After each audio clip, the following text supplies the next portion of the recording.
कभी कभी हम जीवन में ऐसे मुकाम पर पहुंच जाते हैं जहां हमें लगता है कि सब कुछ खत्म हो गया है, हमारी किस्मत हमारा साथ नहीं दे रही, हम जो करते हैं उल्टा ही हो जाता है, हमारा भरोसा टूटने लगता है, दूसरों पर भी और खुद पर भी। लेकिन सच यही है कि किस्मत कभी फूटी हुई नहीं होती। फूट जाते हैं तो सिर्फ हमारे विश्वास, कमजोर पड़ता है सिर्फ हमारा धैर्य, और हार जाते हैं सिर्फ हमारी कोशिशें, किस्मत नहीं। अक्सर लोग कहते हैं मेरी किस्मत खराब है, मुझे जीवन में कुछ अच्छा नहीं मिला, मेरे साथ सब बुरा ही क्यों होता है। लेकिन एक बात याद रखना, किस्मत वो नहीं होती जो बाहर लिखी है, किस्मत वो है जो भीतर जलती है। जब तक तुम में सांसें हैं, हाथ पैर हैं, चलने की ताकत है, तुम्हारी किस्मत बिल्कुल ठीक है। समस्या किस्मत में नहीं, समस्या इस बात में है कि हम अभी तक कठिनाइयों का सामना करने का साहस नहीं जुटा पाए।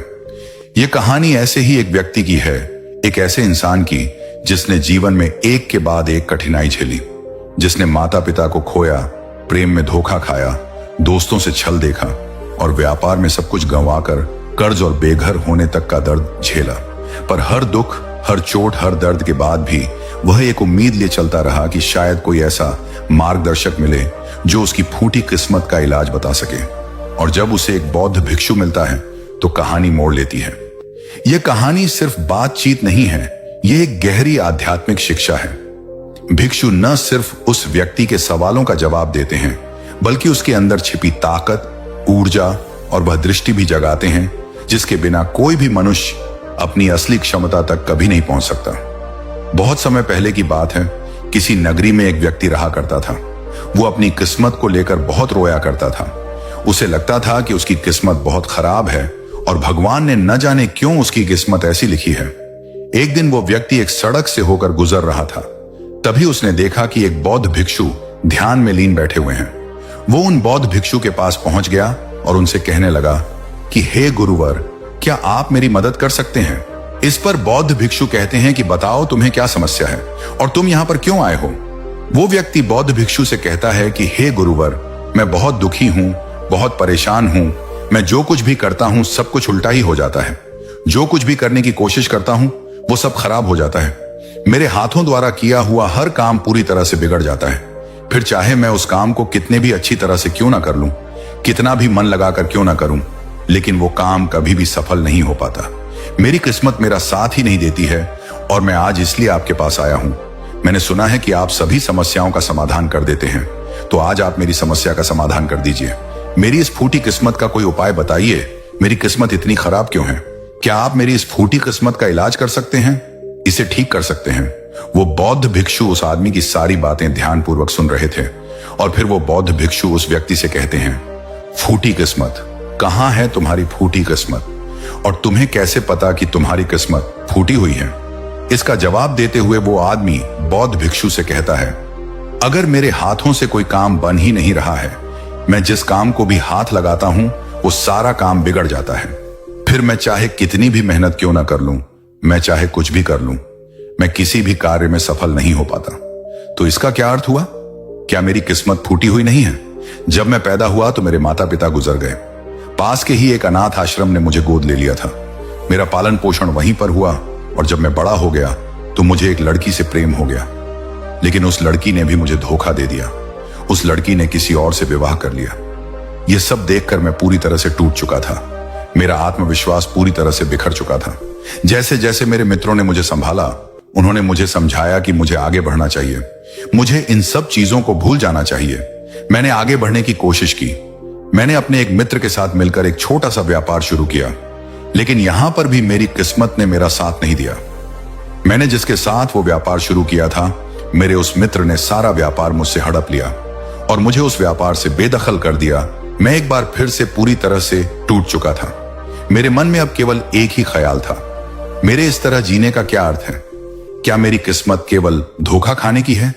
क्या मुझे जीने का कोई हक नहीं? क्या मुझे खुशियां पाने का कोई हक नहीं? क्या मेरी किस्मत फूटी हुई नहीं है? क्या आप मेरी किस्मत को ठीक कर सकते हैं? इस पर वो बौद्ध भिक्षु उस आदमी से कहते हैं कि अच्छा ये बात है तो बताओ, कहां है तुम्हारी वो फूटी किस्मत? लाओ मुझे दो, मैं उसे भी ठीक कर देता हूं और तुम उसे लेकर फिर चले जाना। इस पर वो व्यक्ति कहता है, आप ये कैसी बातें कर रहे हैं भला? मैं अपनी किस्मत आपको कैसे दे सकता हूं? किस्मत कोई ऐसी चीज तो है ही नहीं। मैंने निकाली और आपको दे दी, वो तो दिखाई तक नहीं देती है। क्या आप ये बात समझ पा रहे हैं कि आप क्या कह रहे हैं? इस पर उस बौद्ध भिक्षु ने कहा, जब तुम्हें किस्मत दिखाई ही नहीं देती और न तुम इसे लेकर के घूम सकते हो, तो फिर तुम्हें कैसे पता कि तुम्हारी किस्मत फूटी हुई है? फिर तुम्हें कैसे पता कि तुम्हारी किस्मत खराब है? इस पर वो व्यक्ति कहता है, हे गुरुवर, मेरे साथ सब कुछ हो चुका है, मेरा सब कुछ बर्बाद हो चुका है। उसके बाद भी आप ये कह रहे हैं कि मेरी किस्मत खराब नहीं है। मेरे साथ कभी भी कुछ भी अच्छा नहीं होता। मैं जो कार्य करने जाता हूं सब कुछ गड़बड़ हो जाता है। अगर मेरी किस्मत सही होती तो मेरे सारे कार्य सफल होते। मुझे अपने व्यापार में भी धोखा नहीं मिलता। तो क्या आपको यह नहीं लगता कि मेरी किस्मत खराब है? इस पर वो बौद्ध भिक्षु उस आदमी से कहते हैं, भंते, मुझे तो तुम बिल्कुल ही ठीक नजर आते हो। तुम्हारा हाथ पैर पूरा शरीर पूरी तरह से स्वस्थ नजर आ रहा है। तुम अभी भी ठीक हो, चल फिर रहे हो, जीवन जी रहे हो, सांस ले रहे हो, और तुम अभी तक मरे भी नहीं हो। तो फिर तुम्हारी किस्मत कैसे खराब हो सकती है? यदि तुम्हारी किस्मत खराब होती तो तुम बीमार होते, या फिर तुम्हारे शरीर का कोई अंग पूरी तरह से काम नहीं कर रहा होता, या फिर तुम्हारे शरीर का कोई अंग होता ही नहीं, या फिर हो सकता है कि तुम मृत्यु को भी प्राप्त हो जाते। लेकिन जहां तक मैं देख पा रहा हूं, ऐसा तो कुछ भी नहीं है। फिर तुम कैसे कह सकते हो कि तुम्हारी किस्मत खराब है? इस बार वो व्यक्ति गुस्से में बौद्ध भिक्षु से कहता है, हे गुरुवर, लग रहा है आपको मेरी बात समझ में नहीं आ रही है। मैंने आज तक जो भी कार्य करे हैं, उन सभी कार्यों में जो भी पूंजी मैंने लगाई है, वो सब कुछ डूब चुकी है, नष्ट हो चुकी है। और उसके बाद मैंने जो कर्जा लिया था, उस कर्जे का पहाड़ मेरे ऊपर है। सारे कर्जदार मेरे घर खड़े रहते हैं कर्जा लेने के लिए और मुझे धमकियां देते रहते हैं। उन सभी ने मिलकर मेरा घर मुझसे छीन लिया, क्योंकि मैं उनका पैसा उन्हें वापस नहीं लौटा सका। और इतना ही नहीं, वो लोग अभी भी मेरे पीछे पड़े हुए हैं। मैं उनका पैसा लौटा दूं, लेकिन जिस व्यापार में मैंने वो पैसे लगाए थे, वो व्यापार तो किसी और ने हड़प लिया। और जब मैं अपने उस मित्र से पैसे मांगता हूं, तो वो भी मुझे पैसे देने से इनकार कर देता है। अब बताइए, मैं उनका कर्जा कैसे लौटाऊं? मैं भला कहां जाऊं? अब मेरे पास तो कोई बचा। तो फिर इन हालातों में मैं ये कैसे कह सकता हूं कि मेरी किस्मत सही है? इस पर वो बौद्ध भिक्षु उस व्यक्ति से कहते हैं कि अच्छा, ये बात है, इसका मतलब कि समस्या बहुत गंभीर है। तभी वो व्यक्ति कहता है, हाँ बिल्कुल सही, अब आपने बिल्कुल सही समझा है। मैं इस समय बहुत ही दुखी हूं। मैं अपने जीवन के बहुत बुरे दौर से गुजर रहा हूं और मेरी हालत अब मेरे काबू में नहीं है। अब आप ही मेरा आखिरी सहारा हैं। कृपया करके मुझे कोई उपाय बताइए। इस पर वो बौद्ध भिक्षु उस व्यक्ति से फिर कहते हैं कि ये तो अच्छी बात है कि तुम जीवित हो और तुम्हारी किस्मत अच्छी है कि तुम अपने इन हालातों का सामना करने के लिए जी रहे हो और तुम अपने इस जीवन की समस्याओं का हल भी कर सकते हो। इस पर वो व्यक्ति दुखी मन से कहता है कि हे गुरुवर, लगता है अभी भी आप मेरी बात समझ नहीं पाए। इस पर वो बौद्ध भिक्षु उस व्यक्ति से कहता है कि नहीं, मैं तुम्हारी बात को अच्छी तरह से समझ चुका हूं, लेकिन तुम मेरी बातों को नहीं समझ पा रहे हो। इतना कहकर वो बौद्ध भिक्षु उस व्यक्ति का हाथ पकड़कर एक नदी के किनारे ले जाते हैं और उस आदमी से कहते हैं कि भंते, इस नदी को ध्यान से देखो, तुम्हें क्या दिखाई दे रहा है? वो आदमी कहता है कि नदी जोरों से बह रही है, इसका भाव बहुत तेज है। तब वो बौद्ध भिक्षु उस आदमी से कहते हैं कि यदि मैं किसी पेड़ का एक पत्ता इस नदी में गिरा दूं तो वो किस दिशा में बहता हुआ जाएगा? वो आदमी कहता है कि हे गुरुवर, जिस दिशा में नदी बह रही है, ठीक उसी दिशा में वो पत्ता भी चला जाएगा। तब वो बौद्ध भिक्षु उस आदमी से कहते हैं कि बिल्कुल सही कहा है तुमने। अब बताओ मुझे, किस पत्ते की किस्मत किसके हाथों में है? इस पर वो आदमी कहता है, हे गुरुवर, उस पत्ते की किस्मत इस नदी के हाथों में है। वो जहां चाहे इसे भाग कर ले जा सकती है, क्योंकि इसका भाव बहुत तेज है। तब वो बौद्ध भिक्षु मुस्कुराते हुए उस आदमी से कहते हैं, और मान लो कि वो पत्ता सिर्फ मेरे हाथों में ही है और मैं चाहे उसे नदी में फेंकूं या ना फेंकूं, तो बताओ उस पत्ते की किस्मत क्या होगी? इसका जवाब देते हुए वो आदमी कहता है कि इस हिसाब से तो पत्ते की किस्मत आपके हाथों में हुई। आप चाहे तो उसे नदी में फेंक सकते हैं या फिर आप चाहे तो उस पत्ते को कहीं और भी फेंक सकते हैं। इस पर वो बौद्ध भिक्षु मुस्कुराकर उस आदमी से कहते हैं, इस पत्ते की किस्मत न तो नदी के हाथों में है और न ही मेरे, क्योंकि मैं चाहे कितनी भी कोशिश कर लूं, यदि एक पत्ता किसी वृक्ष से टूट चुका है तो वो आज नहीं तो कल सूख ही जाएगा। जब तक वो पत्ता किसी पेड़ से जुड़ा हुआ है, तब तक उसे भोजन मिल रहा है, ऊर्जा मिल रही है। लेकिन जैसे ही वो पत्ता पेट से अलग हो जाता है तो उसे ये सब मिलना बंद हो जाता है। तो अब बताओ उसकी किस्मत अच्छी है या बुरी? तब वो आदमी कहता है कि ये गुरुवर, ऐसे तो उसकी किस्मत बुरी ही है, क्योंकि पेड़ पर रहने पर उसे भोजन और ऊर्जा दोनों ही मिल रहे थे। इस कारण से वो फल फूल रहा था, लेकिन पेड़ से अलग होने के बाद उसे वो भोजन और ऊर्जा प्राप्त नहीं होगी। तभी वो बौद्ध भिक्षु एक डाली से एक पत्ते को तोड़कर कहता है, यह पत्ता मेरे हाथ में है और यह अभी तक सूखा भी नहीं है। इसके अंदर अभी भी ऊर्जा है, भोजन है, जिससे वो अभी भी कुछ कर सकता है। इसमें अभी भी जीवन बाकी है। तभी अचानक जोर की हवा चली और उन गुरुवर के हाथों से वो पत्ता उड़कर थोड़ी दूरी पर जा गिरा। इस पर वो बौद्ध भिक्षु आदमी से कहते हैं, तुमने देखा, यदि यह पत्ता अभी तक उस पेड़ से जुड़ा हुआ होता तो उतनी दूर उड़कर कभी नहीं जा पाता। आज ये पत्ता पेड़ से अलग होकर पूरी तरह से स्वतंत्र हो चुका है और इसने अभी अभी उड़ने का आनंद भी उठाया है, जो ये पेड़ पर रहकर कभी नहीं कर सकता था। इतना कहते हुए वो बौद्ध भिक्षु उस पत्ते के पास पहुंचे और उस पत्ते को उठाकर नदी में फेंक दिया और उस आदमी से कहा, इसकी किस्मत कैसी है? इस पर वो आदमी उन बौद्ध भिक्षु से कहता है, अब इसकी किस्मत बहुत अच्छी है, क्योंकि यह अब नदी में तैर रहा है, लेकिन अभी भी यह नदी के भाव के साथ ही बहता हुआ जाएगा, इसे कोई रोक नहीं सकता। इसका जवाब देते हुए बौद्ध भिक्षु कहते हैं, यह पत्ता नदी में तैरने का आनंद जरूर ले रहा है, लेकिन साथ ही साथ यह अपने ऊपर न जाने कितने ही छोटे छोटे जीव जंतुओं को बचाएगा, उनको जीवन दान देगा और न जाने कितने ही जीव जंतुओं को यह एक किनारे से दूसरे किनारे तक पहुंचाने में उनकी मदद भी करेगा। इसके बाद वो बौद्ध भिक्षु फिर से उस आदमी से पूछते हैं कि अब बताओ, पत्ते की किस्मत कैसी है?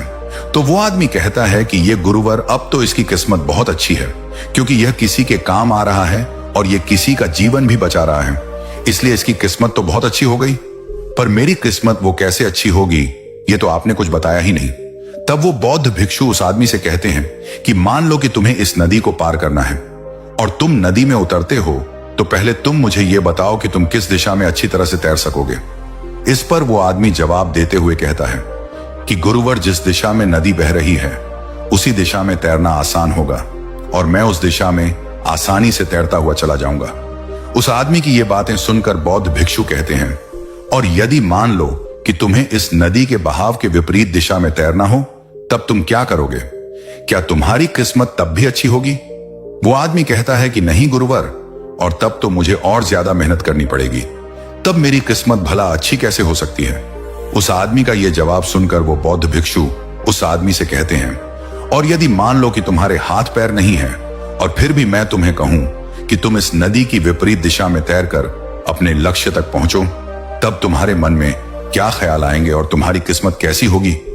इस पर वो आदमी कहता है कि हे गुरुवर, अगर मेरे हाथ पैर ही नहीं होंगे तो मैं विपरीत दिशा में तैरकर अपने लक्ष्य तक कैसे पहुंचूंगा?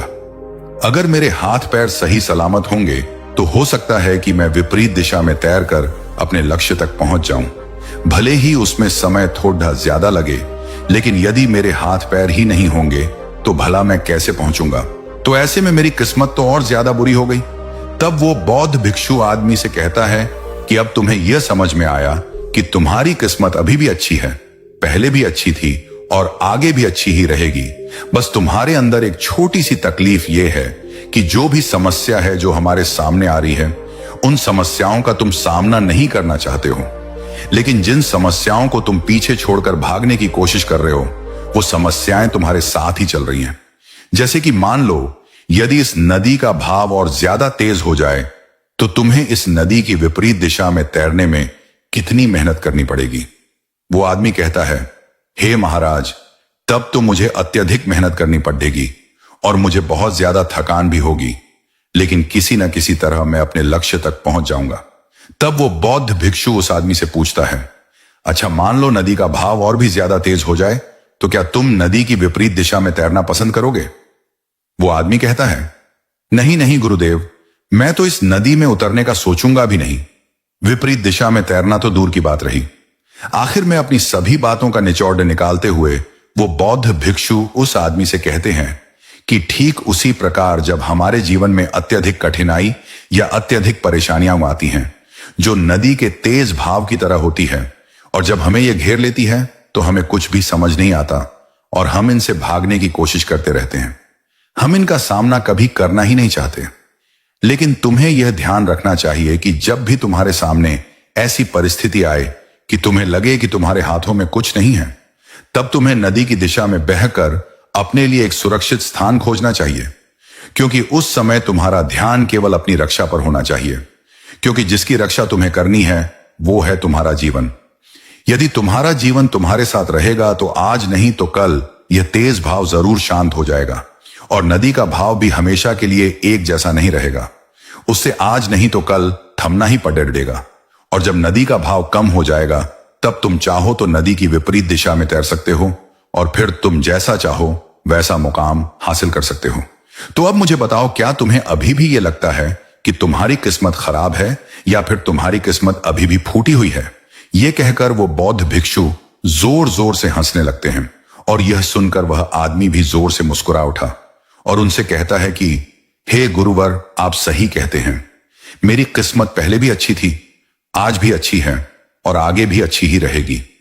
मैं पूरी तरह से स्वस्थ हूं, मेरे हाथ पैर सही सलामत हैं, मेरा जीवन मेरे साथ है, मेरे पास है, और मैं सांसें भी ले रहा हूं। हां, मेरे पास घर नहीं बचा, लेकिन फिर भी अभी मेरे पास कुछ पैसे बचे हैं, खाने के लिए भोजन है, पहनने के लिए अच्छे कपड़े हैं, जिनकी मदद से मैं एक बार फिर से अपने उन मुकामों को हासिल कर सकता हूं।